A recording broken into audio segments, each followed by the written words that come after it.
Hi everyone, आज हमारा AC course का चौथा दिन है।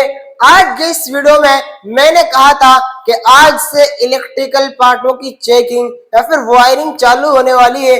बट दोस्तों, उससे पहले हम विंडो एसी में गैस चार्जिंग कैसे करते हैं, सिस्टम का लीकेज कैसे पता करते हैं, कंप्रेसर का प्रेशर डाउन है या सही है वो कैसे पता करते हैं, गैस चार्जिंग के बाद जो हमारी एनआरवी पिन वाल होती है जहां से हम विंडो एसी में गैस चार्ज करते हैं उसको पंच कैसे करते हैं, और सिस्टम का फ्लेक्सिंग कैसे करते हैं, इन सभी चीजों के बारे में आज के इस वीडियो में दोस्तों सीखेंगे।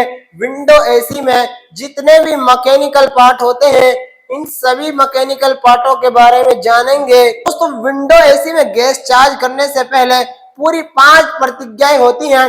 सबसे पहले दोस्तों, जो गैस की पाइपें होती हैं इन पाइपों की फ्लेक्सिंग करना होता है।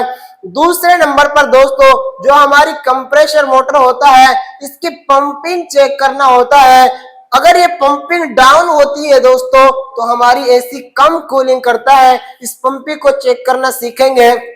तीसरे नंबर पे दोस्तों, पूरे सिस्टम का वैक्यूम करना सीखेंगे। चौथे नंबर पर दोस्तों, पूरे सिस्टम का लीकेज चेक करना सीखेंगे। उसके बाद दोस्तों, जो हमारी एनआरवी वाल यहाँ पे लगाएंगे गैस चार्जिंग करने के लिए उसको पंच करना सीखेंगे। पूरी ये 5 से 6 चीजें हैं दोस्तों। आज के इस चौथे दिन में हम इनको सीख जाएंगे।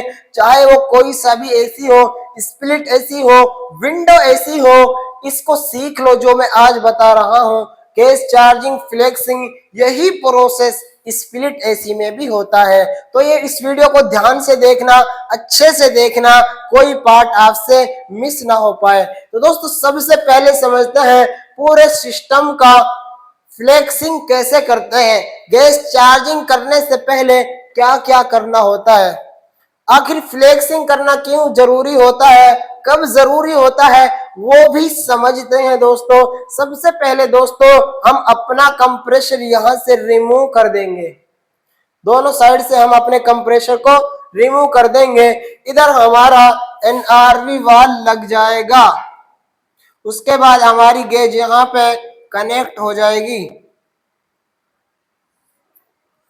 इससे 2 चार्जिंग पाइपें लगेंगी जिसमें हमारा एक नाइट्रोजन का सिलेंडर लगेगा। एक तरफ हमारी वो वाल होगी जिससे हमारी नाइट्रोजन जाएगी सिलेंडर से निकलते हुए, गैस से निकलते हुए सिस्टम में। उसके बाद इसको यहां से बंद कर देंगे और इसको यहां से ओपन रखेंगे। इधर से हम सिलेंडर को ओपन करेंगे और इधर से एक हाथ से दबाएंगे इसको, तो इधर से धीरे धीरे खोलेंगे। जो हमारा सिस्टम है, जो मैकेनिकल सिस्टम है, जितना भी मैकेनिकल सिस्टम के अंदर पाइपों के अंदर जो भी कचरा वगैरह होगा, जो भी फ्लेक्स ऑयल होगा, इसके अंदर जो भी कचरा फंस रहा होगा वो सारा इस नाइट्रोजन की मदद से, हाई प्रेशर की मदद से सारा यहाँ से होता हुआ सिस्टम में यहाँ बाहर आ जाएगा। तो इसको अंगूठे से दबाएंगे, पूरा सिस्टम यहाँ से क्लीन हो जाएगा। तो दोस्तों, इस तरीके से फ्लेक्सिंग किया जाता है। तो दोस्तों, किस कंडीशन में हम फ्लेक्सिंग करेंगे, तो दोस्तों जब भी हमारा सिस्टम चोक होगा या यहाँ पर ब्लॉक होगा या कैपिलरी ब्लॉक होगी तो हम क्या करेंगे, नाइट्रोजन से फ्लेक्सिंग करेंगे। अगर इस फिल्टर में और कैपिलरी में कचरा आया हुआ होगा तो उस कंडीशन में हम इन दोनों को रिप्लेस कर देंगे, फिल्टर को और कैपिलरी को रिप्लेस कर देंगे।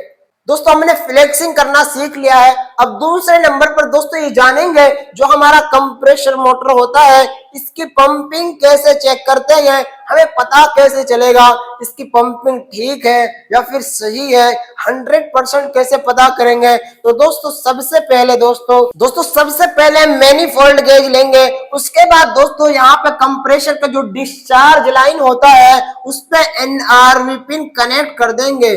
चूड़ियां कसने के लिए यहाँ पे एनआरवी पिन कनेक्ट कर देंगे। तो दोस्तों, उसके बाद कंप्रेसर को ऑन कर देंगे, कंप्रेसर को ऑन कर देंगे। उसके बाद दोस्तों, जो ये पाइप है सक्शन वाला पाइप, इसको ओपन रहने देंगे। डिस्चार्ज वाला जो पाइप है दोस्तों, इस पाइप को, जो हमारा गेज है, इस गेज को हम ओपन कर देंगे और इस हैंडल को कर देंगे ऑफ। दोस्तों कंप्रेसर को ऑन करने के बाद यदि कुछ देर में जो हमारी मैनिफोल्ड गेज की जो सुई है, मीटर की जो सुई है, 400 psi से लेकर 450 psi तक चली जाती है, तो इस अवस्था में हम अपने कंप्रेसर को 50% सही मानेंगे। किस अवस्था में? यदि कुछ देर में हमारी जो मीटर की सुई है वो 400 psi से लेके 450 psi तक चली जाती है, तो इस अवस्था में हम कंप्रेसर को 50% सही मानेंगे। अब कंप्रेसर को बंद करेंगे। अगर हमारी सुई धीरे धीरे आराम आराम से डाउन होती है, आराम आराम से डाउन होती है, तो हम अपने कंप्रेसर को 100% सही मान लेंगे। अगर ऐसा नहीं होता है, अगर हमारी जो सुई है एकदम से गिरती है, तो हम कंप्रेसर का प्रेशर डाउन मारेंगे। अगर मीटर की सुई दोस्तों धीरे धीरे गिरती है, तो कंप्रेसर के प्रेशर को 100% सही माना जाएगा। तो दोस्तों ये दो चीजें हमने सीख ली है। दोस्तों पूरे सिस्टम का लीकेज कैसे चेक करते हैं उस चीज के बारे में जानते हैं। दोस्तों सबसे पहले दोस्तों हम ये रिमूव कर लेते हैं जो हमने मैनिफोल्ड गेज बनाया था। अब दोस्तों वर्कशॉप कंप्रेसर से हम 300 psi चढ़ाएंगे, इसमें 250 से 300 psi चढ़ाएंगे। अगर यदि हमारी सुई नीचे आती है तो हम समझेंगे कि हमारे सिस्टम में कहीं ना कहीं लीकेज है। उस लीकेज को फाइंड आउट करेंगे। फाइंड आउट किस तरीके से करना है दोस्तों? फाइंड आउट किस चीज से करना है दोस्तों? सबसे पहले हमें शैम्पू का झाग लेना है, सरफ का नहीं लेना है। शैम्पू के झाग से जल्दी मिल जाता है दोस्तों। एक बोतल में शैम्पू का झाग बना लेंगे। सब जगह पे जो हमारी कॉपर पाइप जहां पे ओपन है हर जगह पे देख लेंगे और फ्लेयर नट पे देख लेंगे। यहाँ पे ज्यादातर चांसेस होते हैं, 90% चांसेस होते हैं हमें यहाँ पे लीकेज मिल जाती है और फ्लेयर नट पे हमें लीकेज मिल जाती है। तो दोस्तों जो लीकेज हमें मिल गई, अब दोस्तों जो हमने इसमें psi चढ़ाया था 250 से 300 हमने psi चढ़ाया था, उसको क्या करेंगे? उस सारे psi को हम कर लेंगे 0। जितना भी दोस्तों हमने इसमें प्रेशर चढ़ाया था उस सारे प्रेशर को हम उड़ा देंगे। उसके बाद हम लगाएंगे अपना वैक्यूम पंप। यहां पे हमें कंप्रेसर से वैक्यूम नहीं करना है, अपना वैक्यूम पंप लगाएंगे। वैक्यूम पंप लगाने के बाद दोस्तों हैंडल को ओपन कर देंगे।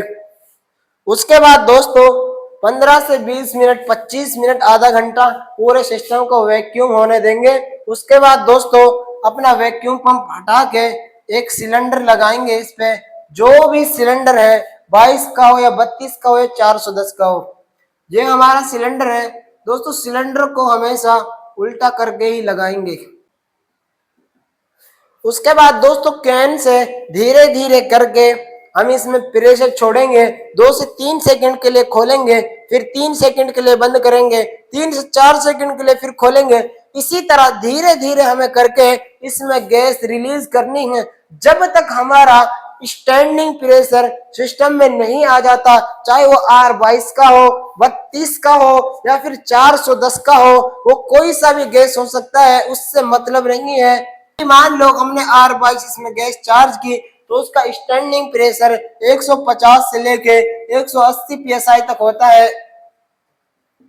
तो हमने इसमें 150 से लेके 180 psi डाल दी। उसके बाद सिस्टम को ऑन कर लेंगे। उसके बाद फिर चेक करेंगे हमारा रनिंग प्रेशर कितना आ रहा है। जो हमारा रनिंग प्रेशर आ रहा है वो कितना आ रहा है। उसके बाद हमारा जो रनिंग प्रेशर R22 का आना चाहिए वो आना चाहिए दोस्तों 60 से 70 आसपास। 60 प्रेशर में कम कूलिंग करता है तो थोड़ी सी गैस बढ़ा देंगे, 70 से ज्यादा नहीं बढ़ा सकते क्योंकि दोस्तों उसमें कंप्रेसर हमारा ओवरहीट करेगा। तो दोस्तों हमने फ्लेक्सिंग करना सीख ली, कंप्रेसर का प्रेशर डाउन है या सही है ये पता करना सीख लिया, सिस्टम में पूरे सिस्टम में लीकेज है या नहीं है वो पता करना सीख लिया, गैस चार्जिंग करना सीख ली, वैक्यूम करना सीख लिया। अब दोस्तों गैस चार्जिंग के बाद जो बारी आती है, जो यहाँ पे हमारी NRV पिन वाल लगी होती है, या तो हम इसको ऐसे ही छोड़ सकते हैं, इसके ऊपर टुपली लगा देंगे, या फिर एक दूसरा तरीका है जो वो है एक पंचिंग टूल आता है, जो ये पाइप है इसको हम पंच कर देंगे, उसके बाद यहाँ से काट के इस पे यहाँ पे ब्रेजिंग कर देंगे। तो दोस्तों ये तरीका था। अगर दोस्तों हमें विंडो एसी में अलग अलग प्रेशर चढ़ाना है, एवोपरेटर में अलग, अब दोस्तों यहां से इसको रिमूव करके हम सिस्टम में क्या करेंगे, एवोपरेटर में प्रेशर चढ़ाएंगे अलग अलग बारी से, इसमें अलग यहाँ पे चढ़ाएंगे, दोनों में क्या होगी, एनआरवी वाल यहाँ पे लगानी पड़ेगी सिस्टम में प्रेशर चढ़ाने के लिए, इसमें लगी हुई है, इसमें अलग से लगानी पड़ेगी, इसको यहाँ पे ब्रेजिंग करना होगा, इसको भी दोनों में 250 से 300 psi अलग अलग चढ़ा देंगे तो हम फाइंड कर सकते हैं इसमें लीकेज है या हमारे कंडेंसर में लीकेज है या एवोपरेटर में। ये मेन पॉइंट है दोस्तों विंडो एसी में गैस चार्जिंग करने के लिए, इन सभी चीजों को सीखना बहुत जरूरी है। तो गैस चार्जिंग के बाद आपको एम्पियर भी मापना होता है, एसी में कितना एम्पियर ले रहा है। मान लो कि दोस्तों अगर आपका 1 टन का एसी है, 1 टन का एसी है, 1 टन का एसी है, तो दोस्तों आपका 1 टन एसी में 4 से 5 एम्पियर लेगा। अगर दोस्तों 1.5 टन का एसी है 1.5 टन, तो आपका एसी 6 से 7 एम्पियर लेगा। अगर दोस्तों 2 टन का एसी है तो दोस्तों आपका 2 टन का एसी 8 से 11 एम्पियर लेगा। दोस्तों मान लीजिए कि आपका 1.5 टन का एसी है, दोस्तों 1.5 टन का एसी 6 से 7 एम्पियर लेना चाहिए और आपका एसी 8 से 9 एम्पियर 10 एम्पियर ले रहा है। इसका मतलब दोस्तों आपके एसी में कहीं ना कहीं कुछ प्रॉब्लम है। अब प्रॉब्लम क्या है दोस्तों, आपका कैपेसिटर भी कमजोर हो सकता है, या फिर आपकी एसी में सर्विस की रिक्वायरमेंट हो सकती है, या फिर आपने ज्यादा एमएफडी का कैपेसिटर लगा दिया होगा, या फिर आपके एसी में वोल्टेज कम आ रहा होगा। दोस्तों ये 4 से 5 कारण होते हैं जो कि एसी में लोड पड़ता है, तब क्या होता है कि हमारा जो एम्पियर है वो बढ़ जाता है। तो इस अवस्था में हम इस तरीके से एम्पियर की प्रॉब्लम को सॉल्व कर सकते हैं। तो दोस्तों 1 जून से हमारा नया बैच स्टार्ट हो रहा है, मुशर्रफ टेक्निकल इंस्टीट्यूट। आइए मैं अपना पता बता देता हूं दोस्तों, फिरोजपुर झिरका के अंदर हमारा इंस्टीट्यूट है। यहाँ पे AC, fridge, washing machine, geyser, RO का काम प्रैक्टिकल के साथ आपको सिखाया जाएगा दोस्तों। जब तक दोस्तों आप सीख नहीं जाते हो उसी फीस में आपको सिखाया जाएगा। यहाँ पे आपको हॉस्टल की व्यवस्था दी जाएगी, सब कुछ फ्री है दोस्तों, कोई एक्स्ट्रा चार्ज नहीं लिया जाएगा। अच्छे से काम सीखिए और अपने करियर को ग्रो करिए।